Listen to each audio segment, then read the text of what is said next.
with the dollar becoming the global reserve currency, that would make the dollar a stronger currency. Is that what led to the kind of collapse of manufacturing in the US?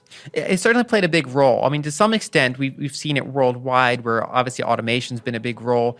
Anything that's kind of low cost and low margin, a lot of countries exported that type of stuff. For example, textile manufacturing. So the dollar's not to blame for every aspect of it. But if you look at the United States, it happened a lot more rapidly and thoroughly than many of our developed peers. And so, for example, in addition to exporting our cheap manufacturing, we also export a lot of our advanced manufacturing, whereas you see countries like Germany or Japan maintained a lot of their advanced manufacturing.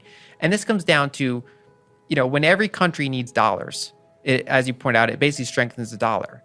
Now, it doesn't necessarily mean it stays strong all the time. We've actually had the dollar deteriorate against many other currencies because we have these underlying imbalances continuing to grow. But it means that any given one time, if you have the whole world demands dollars, basically it's just all this extra demand. And so we end up exporting dollars to essentially meet that demand. There's an artificial amount of extra demand for the dollar. And so most countries, when their currency gets too overvalued, they start to get a trade imbalance. They get a trade deficit, and that eventually normalizes. Eventually, their exports become uncompetitive, and they have a recession, and then the markets eventually kind of sort that out. Same thing if their currency gets too weak, unless there's excessive persistent manipulation, eventually it kind of goes back to that median point. But the United States, because of the system we constructed, has been able to maintain a multi-decade, very large trade deficit longer than pretty much any other country out there. And so we've basically had the imbalances build up more and more without allowing that kind of natural error correction or mean reversion to occur. And that's, again, it's by design.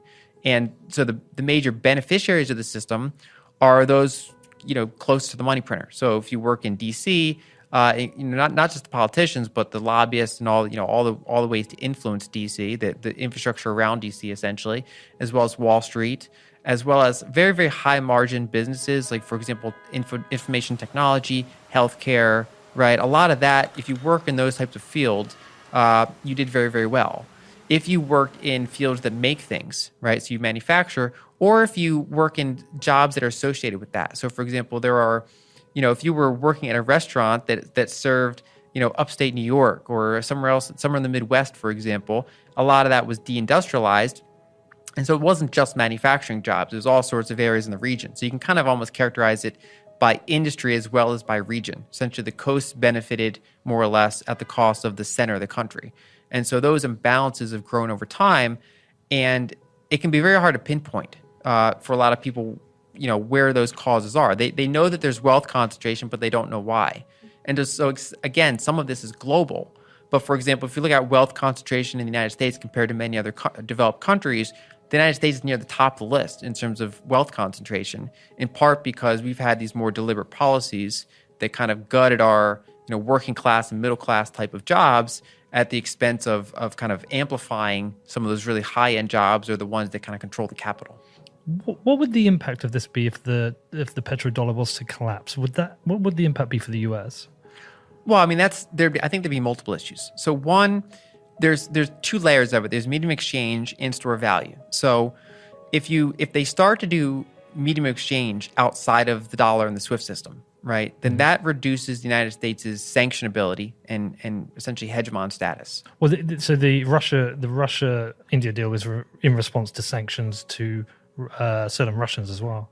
Yes, but one thing is so a lot of this has been building for a while. So, for example, there was a Bloomberg article back in 2019 that I highlighted in my 2020 petrodollar article that showed that Russia and India have been already going along that path. They basically agreed to increase their trade and to start pricing it outside of dollars. And so we actually already saw that building up ahead of time. And now, of course, there are certain catalysts like we're seeing today that can accelerate that. So it's not like it just went from 0 to 100 this month. This has been building and growing for a while, and it's already happening along the spectrum. And so Russia's kind of at the heart of the de-dollarization in the sense that, they're a large oil provider, so that impacts the petrodollar system.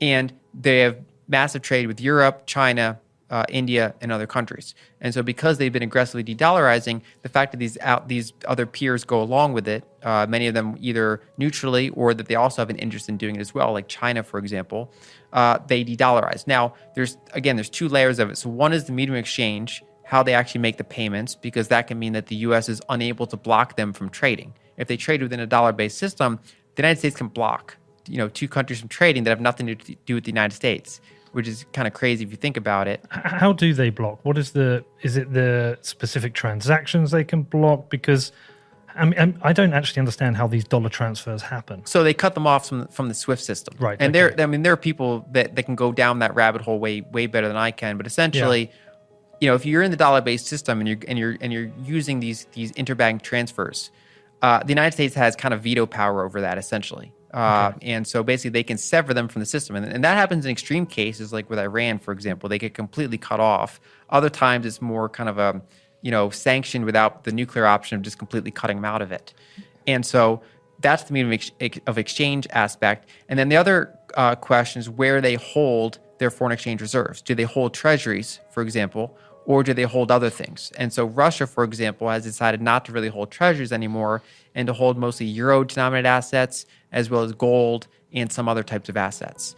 And so they can go, generally if you start transacting in other currencies, the natural result is that you're going to have your reserves change as well. But in theory, they're kind of two separate decisions that can be made, store of value and medium of exchange. So do you think that's why Russia has been increasing its holdings of gold?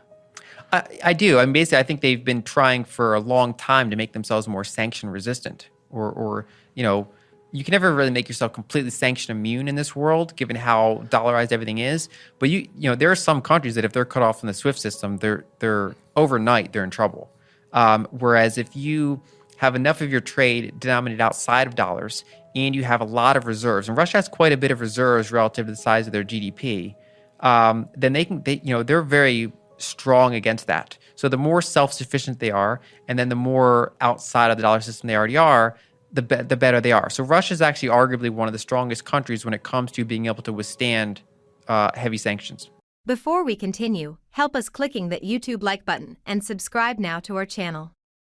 This shows the algorithm that you valued this information. And it helps us spread that message. Sharing is caring. And now, let's continue. Do you want to know one thing about crypto? I made over 3,000% in profit in a few weeks. Fact is, the traditional financial system, the traditional money system makes you poor, not rich. If you want to earn $500,000, $1 million, you have to wait until you're 50, 60, 70 in the traditional financial system, and you probably will still be broke. And you will be old. This is not a sexy combination, as you can imagine. But the question is, how can you start in crypto and make these profits? Where to invest? Where to start? My name is Gunnar and I'm from Germany, as you can hear, and things are a little bit different in Germany. More about that later on.